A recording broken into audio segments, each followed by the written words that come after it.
damos la cordial bienvenida a tu programa Hoy en Historia la Biblia por CCBM Broadcast y tu canal 25.1. Gracias por sintonizarnos. Estamos de regreso después de que estuvimos estudiando acerca de las tentaciones y el bautismo de Jesucristo. Hoy vamos a emprender algo diferente. Vamos a hablar acerca de la pregunta que todo el mundo tiene. No nos vamos a adentrar mucho en escritura y en la Biblia y tratar de ser muy teólogo en esta respuesta hacia esta pregunta. Pero lo vamos a tratar de hacer más sistemático en la forma de que lo vamos a responder como si fuéramos personas, ahora sí lo voy a decir así, normales. No teología, tanta teología envuelta. Pero la pregunta sería, ¿Jesús es Dios? Para esto, primeramente, quisiéramos que veamos un video acerca del jardín de Getsemaní en Jerusalén. Vamos a video. En el Medio Oriente existe una ciudad amada y deseada sin medida. Muchos la consideraban como el centro del mundo. Jerusalén. Nos encontramos en el huerto de Getsemaní, un jardín en el que Jesús y sus apóstoles pasaron momentos de descanso y de oración, como también de gran agonía. El huerto de Getsemaní estaba ubicado al este de la ciudad vieja de Jerusalén, un recinto que se encontraba fuera de la ciudad y era parte del Monte de los Olivos. El mismo apóstol Juan da detalles de la ubicación del lugar. Juan escribió en el capítulo 18, el versículo 1, habiendo dicho Jesús estas cosas, salió con sus discípulos al otro lado del torrente del Cedrón, donde había un huerto en el cual entró con sus discípulos. El jardín de Getsemaní era un jardín público que se encontraba en la parte baja del Monte de los Olivos. Se cree que el jardín tenía unos 1.200 metros cuadrados y era también conocido por los discípulos, pues se encontraba también muy cerca del camino entre Jerusalén y Betania, lugar que habían transitado muchas veces.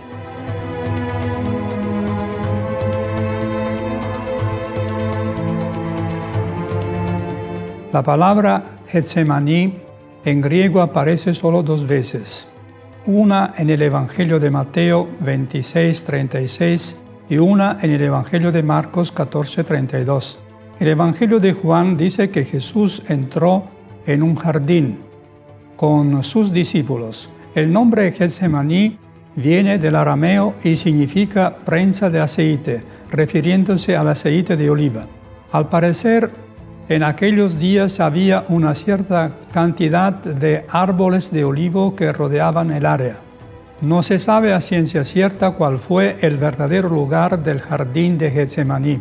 Existen 4 diferentes sitios que son visitados como el jardín de Getsemaní, que son los siguientes: el huerto al lado de la iglesia de todas las naciones, al norte de la iglesia de las naciones, la localidad establecida por los griegos ortodoxos al este y un huerto cerca de la iglesia de María Magdalena, localidad de los ortodoxos rusos. El lugar más visitado es el huerto al lado de la iglesia de todas las naciones. En este huerto se encuentran unos olivares muy antiguos.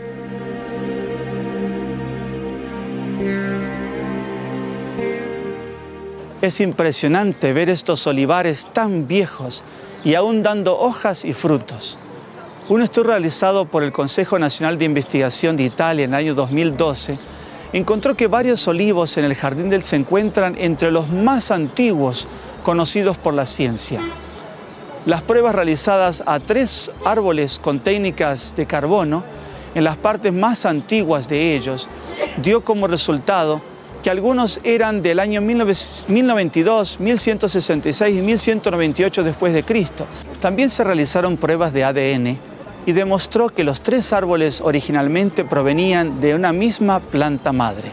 Esto podría indicar un intento de mantener intacto el linaje de una especie más antigua en el jardín del Getsemaní. Otra hipótesis es que los árboles fueron brotes de raíces más viejas aún que brotaron de olivos más antiguos. Sin embargo, Mauro Bernabei, un especialista, dijo que solo se logró analizar 3 de los 8 árboles más viejos que se encuentran en el lugar y se estima que los demás árboles son aún más antiguos. Wendy Babcock, una estudiosa, dijo que las raíces de los árboles más viejos son posiblemente mucho más antiguas y luego señala el reclamo tradicional de que los árboles tienen 2000 años de antigüedad. En Israel se encuentran otros olivos muy antiguos, especialmente en la ciudad de Arrabá y en Deir Hana, donde las pruebas han dado resultados asombrosos, marcando más de 3000 años de antigüedad. El historiador Flavio Josefo escribió que todos los árboles alrededor de la ciudad de Jerusalén fueron cortados por el ejército romano en su sitio a la ciudad de Jerusalén en el año 70 para facilitar la toma de la ciudad. De este dato histórico podemos concluir que los actuales olivos pueden ser brotes de antiguos olivos que se encontraban en el jardín del Getsemaní en tiempos de Jesús.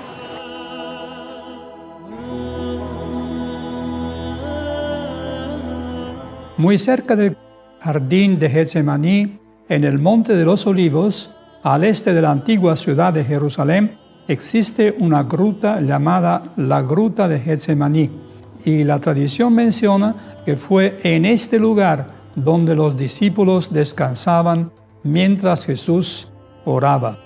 La gruta es una cueva que mide 19 metros por 10 metros y 3,5 metros de alto.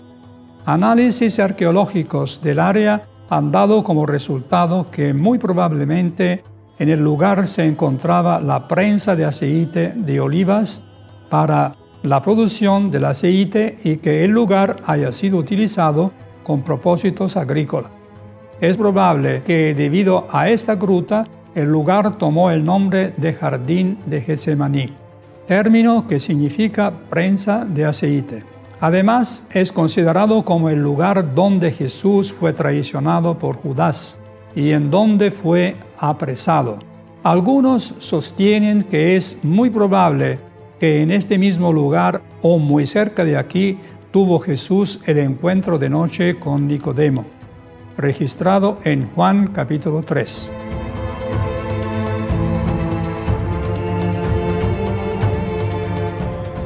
Jesús había visitado muchas veces este jardín del Getsemaní para orar y para descansar, pero ahora se acercaba el momento más difícil del ministerio de Jesús, las escenas del Calvario.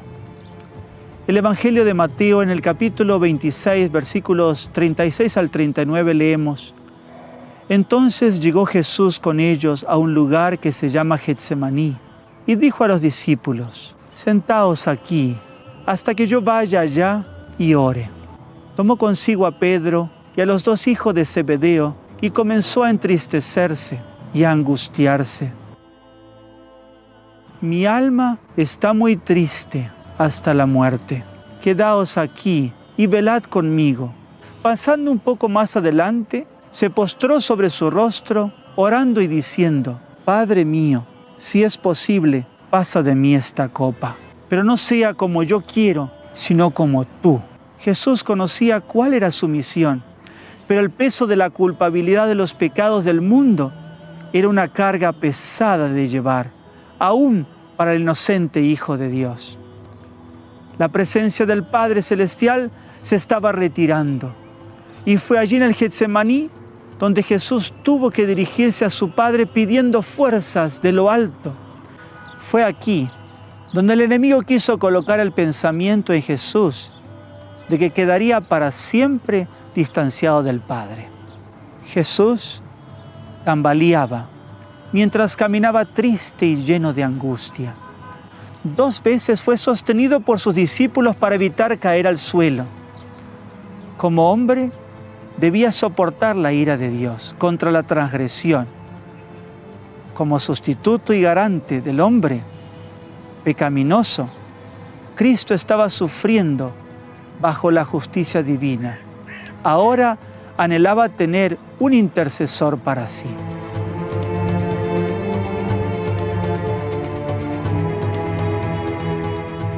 Meditemos un poco en los eventos del Getsemaní. En su agonía, Jesús se aferra al suelo frío, como para evitar ser alejado más de Dios. De sus labios pálidos brota el amargo clamor: Padre mío, si es posible, pase de mí este vaso. Pero aún entonces añade: empero no como yo quiero, sino como tú. Mateo 26:39. Levantándose con penoso esfuerzo, fue tambaleándose a donde había dejado a sus compañeros, pero lo halló durmiendo. Los discípulos se despertaron al oír la voz de Jesús, pero casi no lo conocieron. Su rostro había quedado muy cambiado por la angustia. Dirigiéndose a Pedro, Jesús dijo: Simón, ¿duermes tú? ¿No has podido velar una sola hora? Velad y orad, para que no entréis en tentación.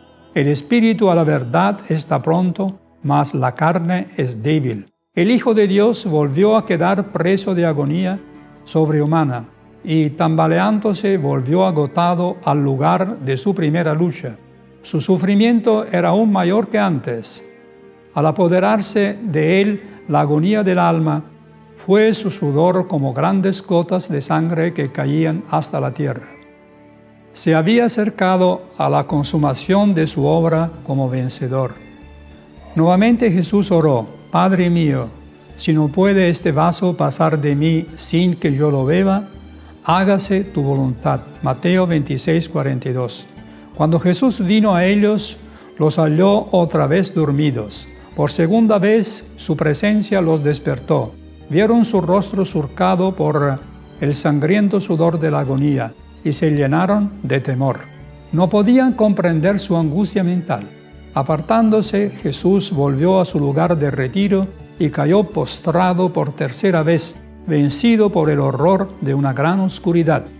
La humanidad del Hijo de Dios temblaba en esa hora penosa.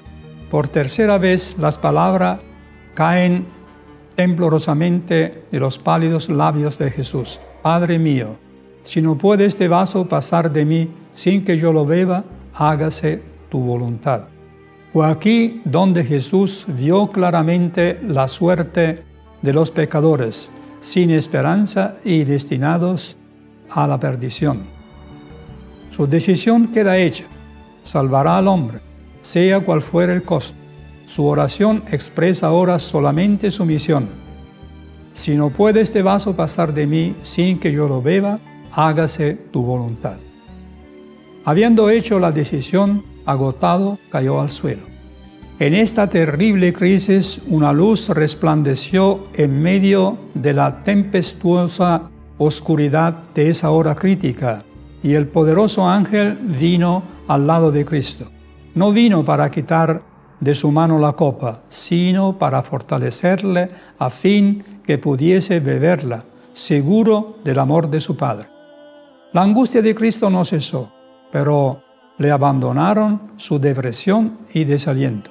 Jesús regresó por tercera vez a sus discípulos y los encontró durmiendo. Mirándolos, tristemente dijo: dormid ya y descansad.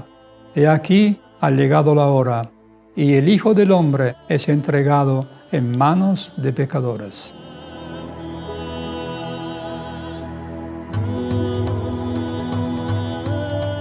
Qué momento tan difícil sufrió el Hijo de Dios. Fue en ese momento, mientras Jesús hablaba aún con sus discípulos, que se oían los pasos de la turba que le buscaba. Adelantándose a sus discípulos, dijo: ¿a quién buscáis? Contestaron: a Jesús Nazareno. Jesús respondió: yo soy. Mientras estas palabras aún eran pronunciadas, el ángel que acababa de servir a Jesús se puso entre él y la turba. Una luz divina iluminó el rostro del Salvador y le hizo una sombra, una figura como de paloma. En presencia de esta gloria divina, la turba homicida no pudo resistir un momento, retrocedió, tambaleándose. Sacerdotes, ancianos, soldados y aún Judas cayeron como muertos al suelo. El ángel se retiró y la luz se desvaneció. La turba se levantó. Los soldados romanos, los sacerdotes y Judas se reunieron en derredor de Cristo. Parecían avergonzados de su debilidad y temerosos de que se le escapase todavía. Volvió el Redentor a preguntar: ¿a quién buscáis? Volvieron a contestar: a Jesús Nazareno. El Salvador les dijo entonces: os he dicho que soy yo, pues si a mí buscáis, dejáis ir a estos, señalando a los discípulos.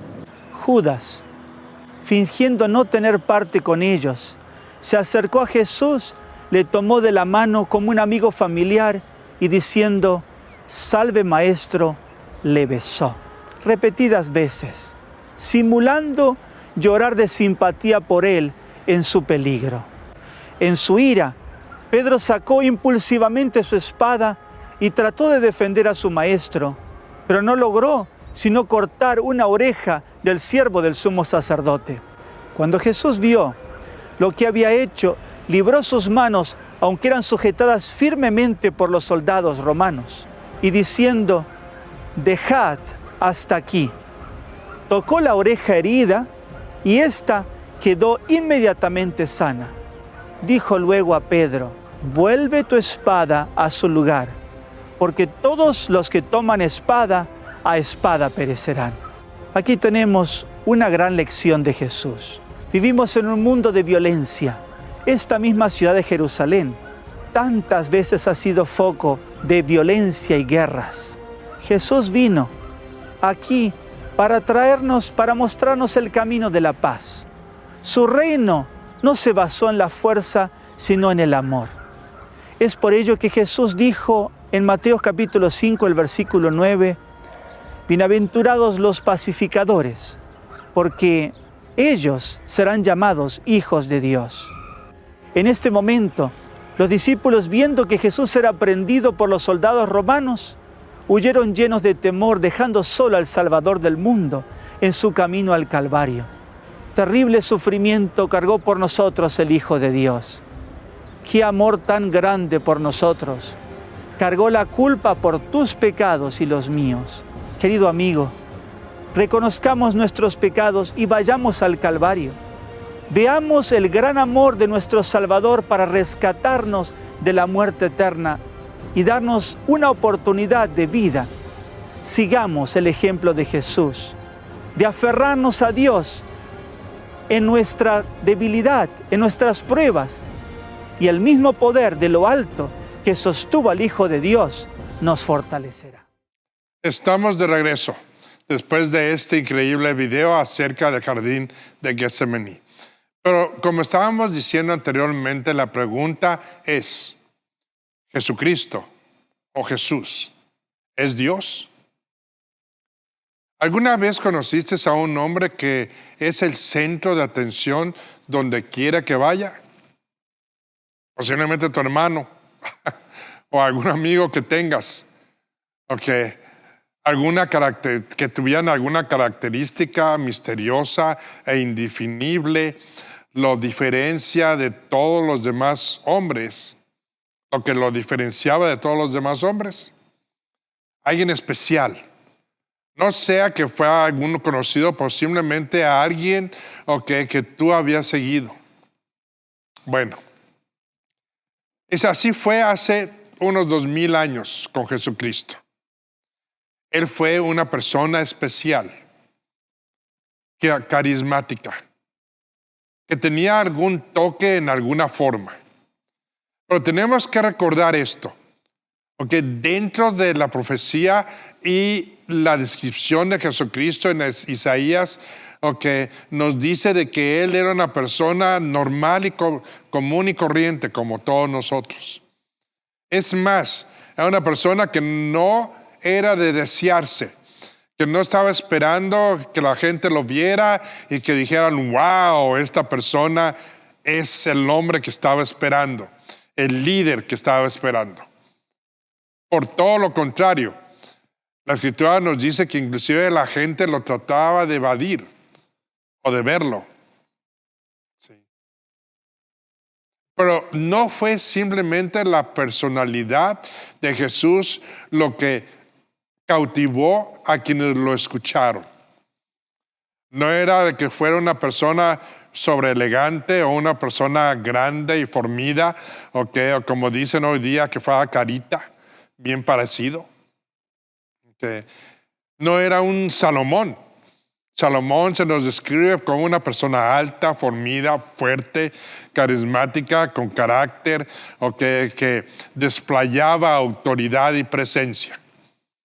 No fue así con Jesucristo.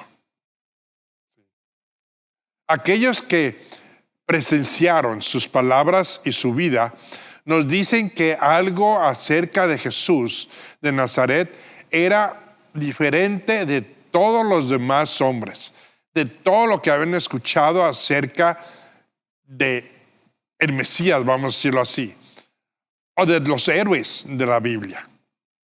Conocemos los héroes, porque tienes que recordar que Jerusalén, el judío tenía como ejemplos a Salomón, a Daniel, a David, a Goliat. ¿Sí? Goliat en el sentido de que fuera un enemigo, pero tenía presencia. Y cuando decimos presencia es porque lo veían como el guerrero supremo de los filisteos. Pero ellos también tenían y reconocían, por ejemplo, a un Abraham, a un Moisés.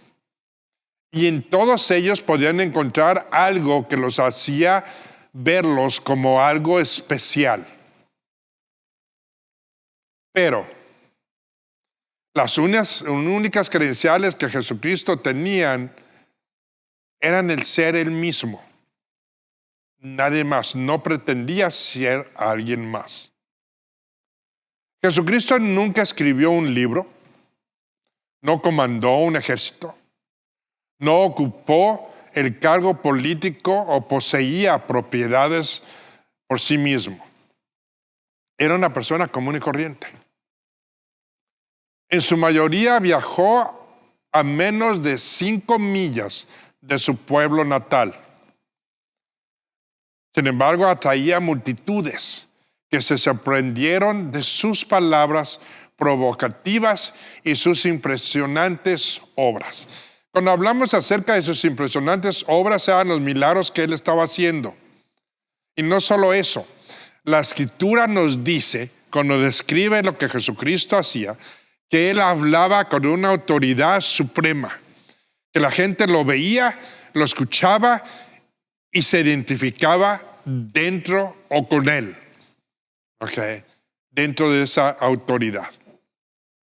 Sin embargo, la grandeza de Jesús era obvia para todos aquellos que lo veían y lo escuchaban. Por lo mismo, hablaba con autoridad, con sinceridad, explicaba la palabra de Dios, les daba un enfoque totalmente distinto. Y aunque la mayoría de las grandes personas eventualmente se desvanecen en los libros de historia, Jesús sigue siendo el foco de miles de libros y la controversia mediática sin precedente. Cuando decimos eso, estamos hablando por decirte algo. Si tú escuchas acerca de Mahatma Gandhi, un gran hombre, filósofo, representante en la India, pero no es alguien que esté en tus labios o esté en tu mente todos los días. Tú podrías hablar de grandes científicos, Newton, por ejemplo. Tú no te acuerdas de él todo el tiempo. Es más, yo creo que si pronuncias su nombre una vez cada milenio, sería demasiado.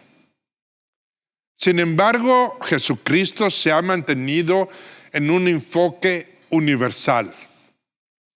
Y decimos todo eso para que podamos reconocer si Él fue o no fue, o si es o no es Dios. Tú solo lo vas a identificar. No que podemos poner solo escritura, pero queremos poner toda la evidencia posible dentro de las personas normales, por decirlo así, ¿ok? Sin tanta elocuencia, ¿no? De hablar o de transmitir escritura para decir que Él es Dios, sino simplemente lo que pasó y lo que la gente dentro de la historia piensa acerca de Él. ¿Sí? Él fue y siempre ha sido una controversia. Y gran parte de esa controversia gira en torno a las afirmaciones radicales que Jesús hizo sobre sí mismo. Afirmaciones que asombraron tanto a sus seguidores como a sus enemigos y adversarios. Fueron principalmente las afirmaciones únicas de Jesús las que hicieron que fuese visto como una amenaza tanto para las autoridades romanas como para la misma jerarquía judía. ¿De qué estoy hablando? Dentro de los romanos, ellos eran la suprema autoridad en los tiempos de Jesucristo. Sin embargo, tenemos en las Escrituras que dentro de su nacimiento, el gobernador romano quiso ir y destruir a todos los niños porque tenía miedo de que naciera un rey de los judíos y lo desbancara. Y no solamente eso, también cuando Jesucristo, en el tiempo de su ministerio, los romanos lo tenían checado para ver qué era lo que iba a hacer, o que fuese o que llegara a ser un peligro en contra de Roma. Para la jerarquía judía era hacer un cambio total, algo que nunca ellos esperaron. Sí. Y cuando decimos que nunca esperaron es porque ellos esperaban que iba a llegar un rey y que ese rey iba a considerar todo lo que ellos habían hecho y estaban haciendo en ese momento, porque según ellos o pensaban o siguen pensando hoy día que le estaban haciendo un favor a Dios, en lugar de buscar la forma de llegar y ser una complacencia para Dios. Con eso, podemos decir que las formas y caminar de Jesucristo hizo, todo un hecatombe en la gente que lo rodeaba en ese tiempo. Pero para seguir hablando de esto, vamos a un corte y regresamos en un momento y sabremos si Jesús es Dios.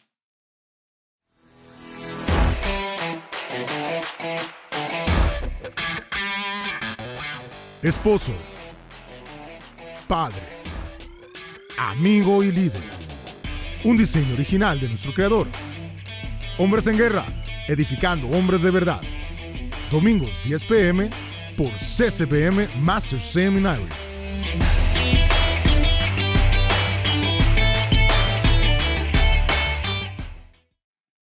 Regresamos.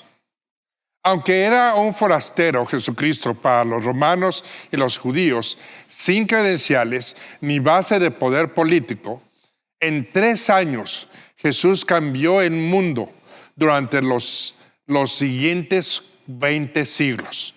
Cuando decimos cambió el mundo es de que cambió todo el razonamiento que tenía el judío y el romano. Sí. Cambió la dirección de un imperio romano. Cambió la dirección de un pueblo hebreo. Cambió la dirección de tu vida y de mi vida. Otros líderes morales y religiosos han dejado un impacto, sí, pero nada como el hijo de ese carpintero desconocido de Nazaret, Jesucristo. Un impacto sin precedente. ¿Qué fue lo que hizo la diferencia con Jesucristo? ¿Era simplemente un gran hombre? o algo más? Si lo vemos desde el punto de vista teológico, podríamos decir, bueno, pues Jesucristo era Dios.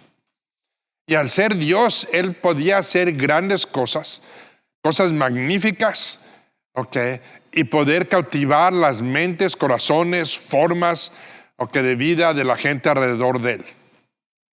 Pero tenemos que recordar lo siguiente. Él no era Dios. Cuando estaba entre nosotros, era simple y sencillamente otro ser humano. No era algo especial. No tenía formas de producir magia, por decirlo así. Había una competencia campal en el tiempo de Jesucristo acerca de qué Dios era el Dios poderoso. Habían politeístas y monoteístas. Los romanos tenían un sinfín de dioses. Griegos de igual manera.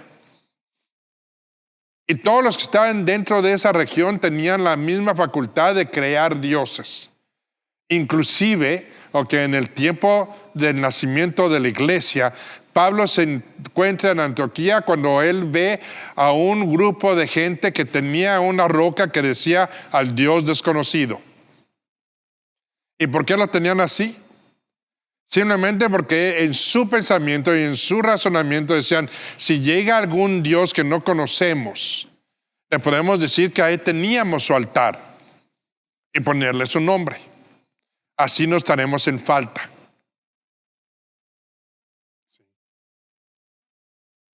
Pero tenemos que recordar de que ninguno de ellos y nada de lo que hacían tuvieron el impacto que Jesucristo tuvo en todas esas gentes en su tiempo y hasta hoy día.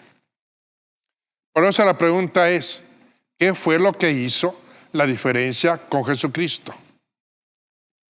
¿Era simplemente un gran hombre o algo más? Esas preguntas llegan al corazón de quién era realmente Jesús. Algunos creen que era simplemente un gran maestro moral. Otros creen que era simplemente el líder de la religión más grande del mundo en ese tiempo, judaísmo. Inclusive hoy día dentro del judaísmo, hay tres versiones. Una, que precisamente era simplemente un gran maestro moral. Otra, de que él pudo posiblemente haber sido uno de los últimos o el último profeta que Dios había mandado antes del Mesías. Y otros simple y sencillamente piensan que pues era y es una leyenda. La pregunta sería, ¿con quién te vas? Pero muchos creen algo mucho más. Los cristianos, nosotros como hoy día, creemos que Dios realmente nos ha visitado en forma de humana o en forma de hombre. Y creemos que la evidencia lo respalda e es totalmente infalible. ¿Sí? Después de examinar cuidadosamente la vida y las palabras de Jesús, el exprofesor de Cambridge y escéptico C.S. Lewis llegó a una sorprendente conclusión sobre que el terror, el curso que alteró el curso de su vida, trajo terror a su vida y lo alteró también, alteró su vida. ¿Por qué? Porque se dio cuenta de que Jesucristo es Dios. Entonces, la pregunta sería también, ¿quién es el verdadero Jesús? Muchos responderán que Jesús fue un gran maestro moral, una vez más. Al examinar más profundamente a la persona más controversial del mundo, comenzamos a preguntarnos una vez más, ¿podría Jesús haber sido simplemente un gran maestro moral? ¿O había algo más? Si pensamos en que si fuérase un gran maestro moral, incluso los de otras religiones reconocen que Jesús fue un gran maestro dentro de la moralidad. Si tú ves hinduismo, si tú ves el Islam, o los musulmanes, si ves cualquier otra religión o nueva religión, todos en una forma u otra se concentran en el caminar y los actos y los dichos de Jesucristo para respaldar sus religiones.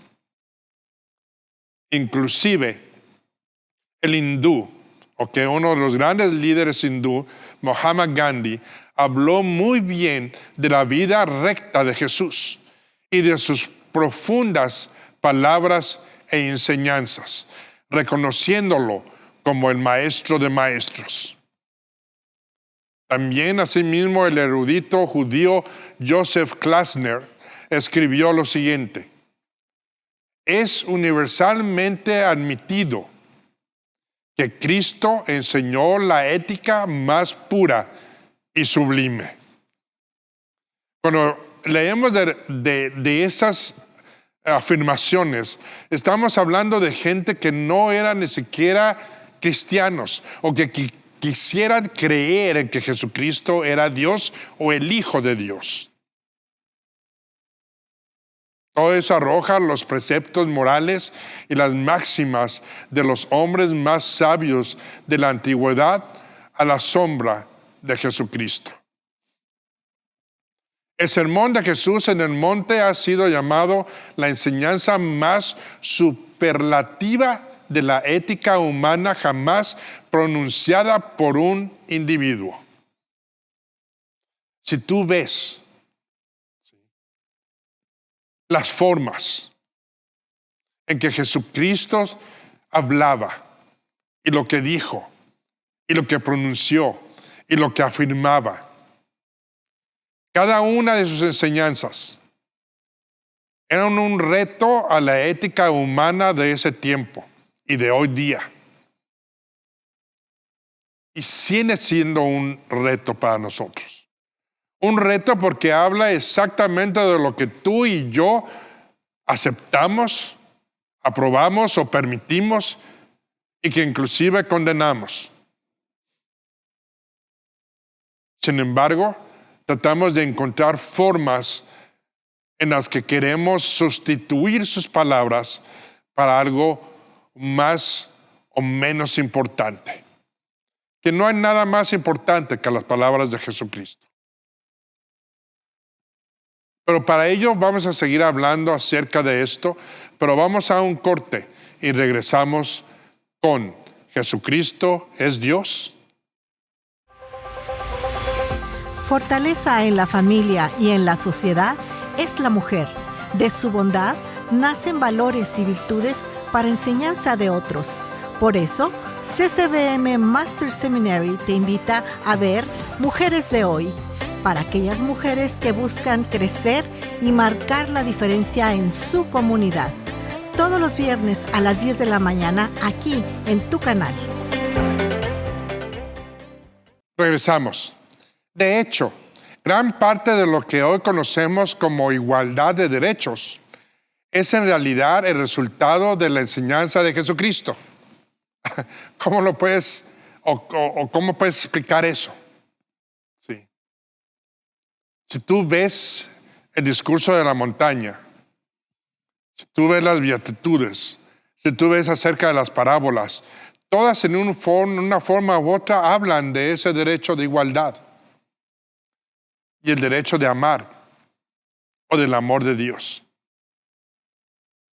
El historiador Will Durant, uno no cristiano, dijo de Jesús que vivió y luchó insensatamente por la igualdad de derechos. Alguien que ni siquiera cree en él. En los tiempos modernos habría sido enviado a Siberia con las siguientes palabras que hubiera dicho o que dijo: el que sea más grande entre ustedes, que sea su siervo. Ya lo hubieran apedreado hoy día. O como te digo, lo hubieran mandado a Siberia para que nadie lo reconociera o lo escuchara. Sí. Esta es la inversión de toda sabiduría política, de toda cordura. Mucho más Gandhi, han tratado de separar la enseñanza de Jesús sobre la ética de sus afirmaciones sobre sí mismo, creyendo que simplemente era un gran hombre que enseñaba a altos principios morales o altos niveles de educación. Ahora no tenemos ningún récord de que haya ido Jesucristo a ninguna universidad o alguna escuela rabánica por lo mismo. Sí. Este fue el enfoque de uno de los padres fundadores de Estados Unidos, el presidente Thomas Jefferson, que cortó y pegó una copia del Nuevo Testamento, eliminando secciones que pensaba que se referían a la deidad de Jesucristo, mientras dejaba en otros pasajes con respecto a la enseñanza ética y moral de Jesús. En pocas palabras, agarró la Biblia, vio lo que hablaba acerca de la ética y la moral, lo cortó, dejando lo demás a un lado, y lo pegó para que el pueblo de Estados Unidos, por decirlo así, se enfocara en esa ética y esa moral. Jefferson llevó consigo su corte y pegó el Nuevo Testamento, venerando a Jesús como tal vez el maestro moral más grande de todos los tiempos. Tal vez como el maestro moral más grande de todos los tiempos. ¿Te imaginas eso?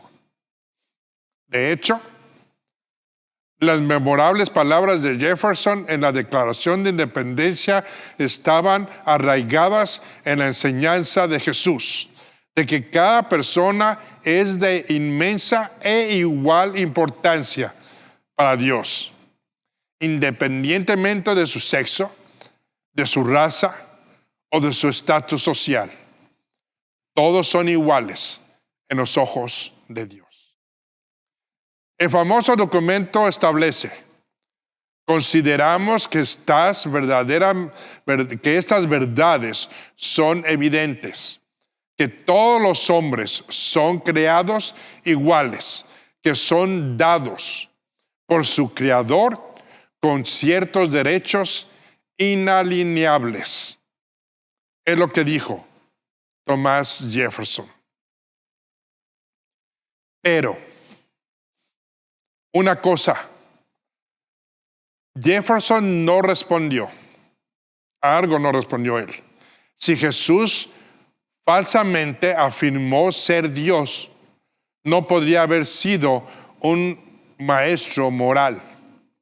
¿Qué estamos diciendo de eso? Que si Jesucristo afirmara ser Dios, no podría hablar de moralidad. O si no afirmaba ser Dios, igualmente no podría hablar de inmoralidad o de moralidad. Pero Jesús realmente reclamó la deidad. Déjame ponerlo así. Si Jesucristo hubiera reclamado la deidad de ser Dios, hubiera habido trampa. Cuando decimos trampa es porque entonces no era 100% humano.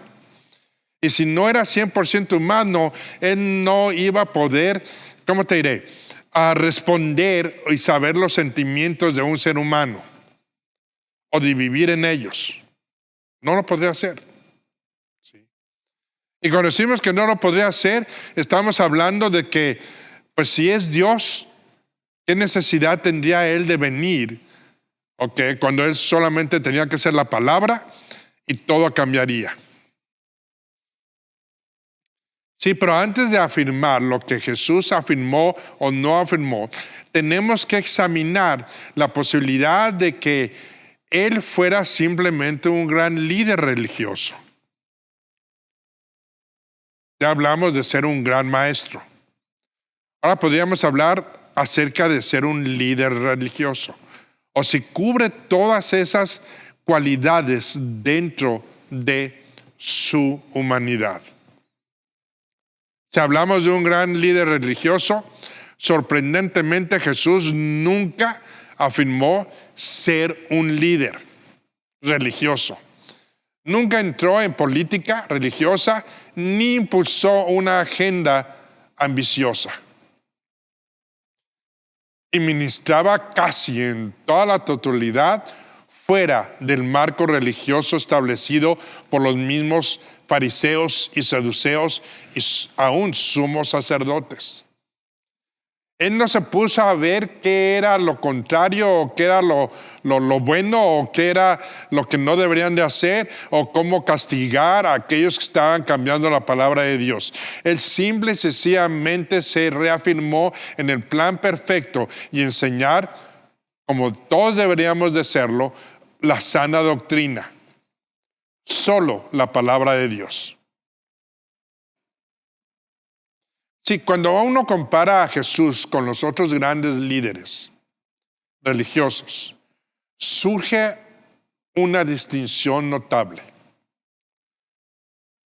Ravi Zacharias ha estudiado las religiones mundiales y ha observado una distinción fundamental entre Jesucristo y los otros fundadores de otras religiones importantes. Sí, todas las religiones proporcionan instrucciones para una forma de vida, pero solo Jesús ofrece liberación. Todas las otras religiones te ofrecen cómo poder vivir mejor, cómo llegar a tener más dinero, cómo tener fama, cómo tener grandiosidad, cómo tener riqueza, cómo estar independiente por sí mismo, etcétera, etcétera, etcétera.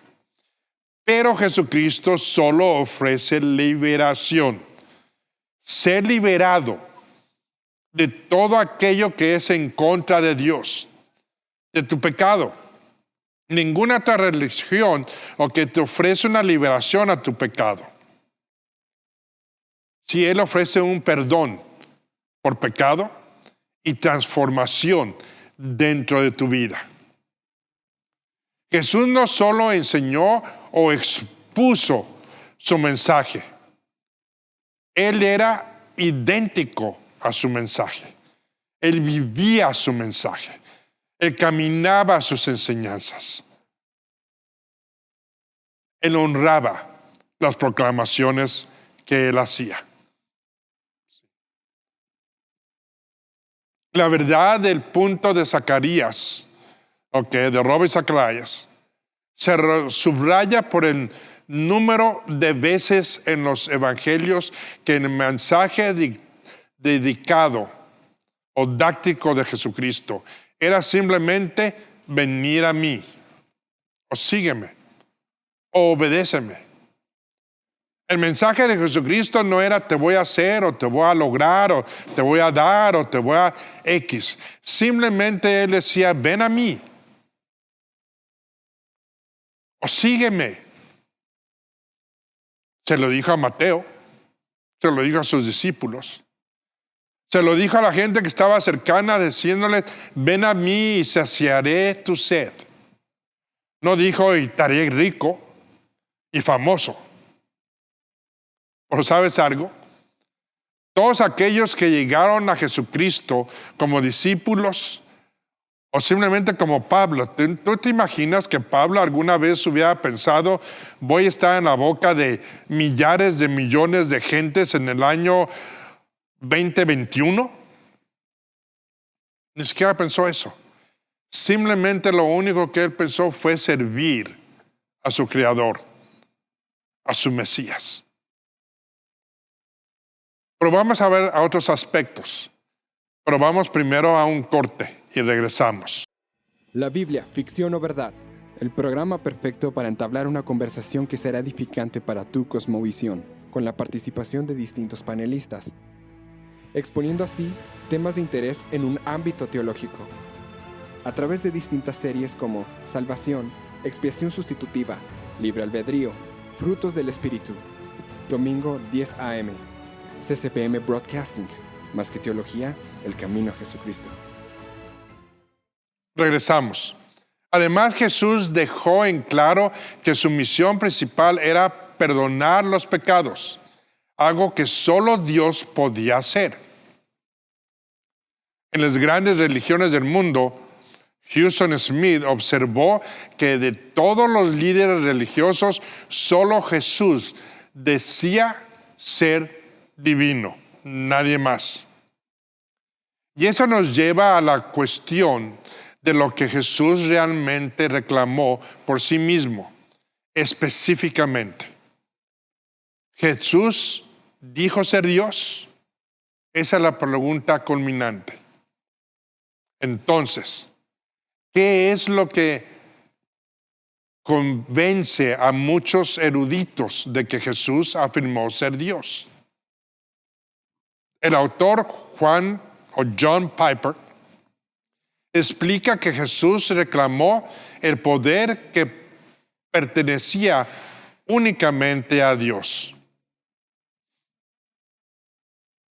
Sí, los amigos y enemigos de Jesús se tambalearon una y otra vez por lo que él dijo o hizo o hacía.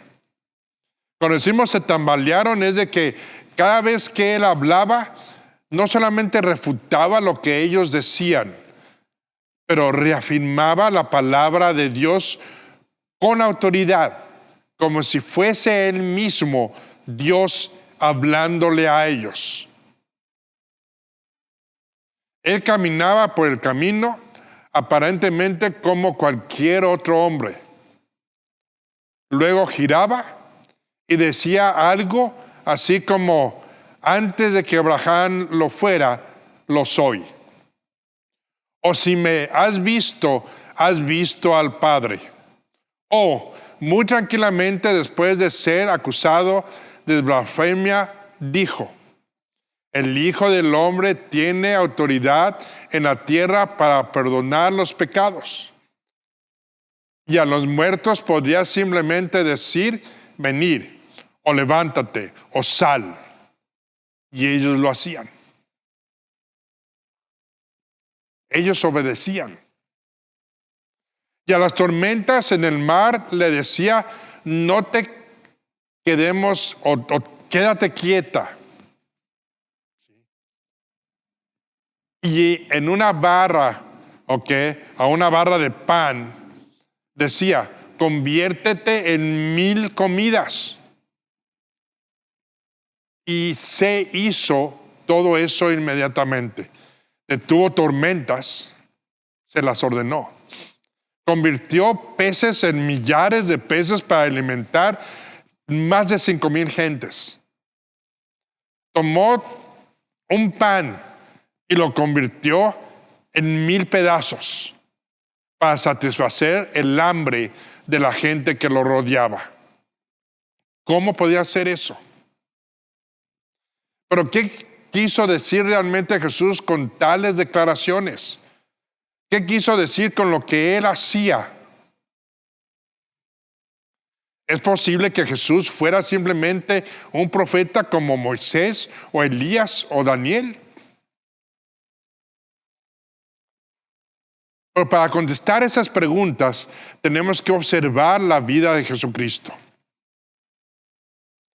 Para ver por qué y cómo hizo esas cosas, tenemos que conocer su verdadera naturaleza. Y cuando decimos su verdadera naturaleza, estamos hablando de su humanidad y de su divinidad como Dios. Si Él fue solamente humano, que lo fue, ¿cómo hizo posible todo lo que hizo? ¿Cómo pudo captivar las mentes, los corazones, las formas de la gente que lo rodeaba y la gente que hasta hoy día creemos en Él? Jesucristo fue Dios. Y solo fue. ¿Cuál era la necesidad de que Él muriera? ¿Cuál era la necesidad de que Él resucitara? ¿Cuál era la necesidad de que Él satisfaga tus deseos y perdone tus pecados? sino que solamente como Dios lo único que tenía que hacer es revertir todo lo que había hecho. ¿Qué importa la creación? ¿Qué importa la humanidad? Rehacerla como Él quería que se formase y actuase. Pero si lo fuese y lo hiciera así, estaríamos viendo simplemente a un dictador. Y eso es lo que no es Dios.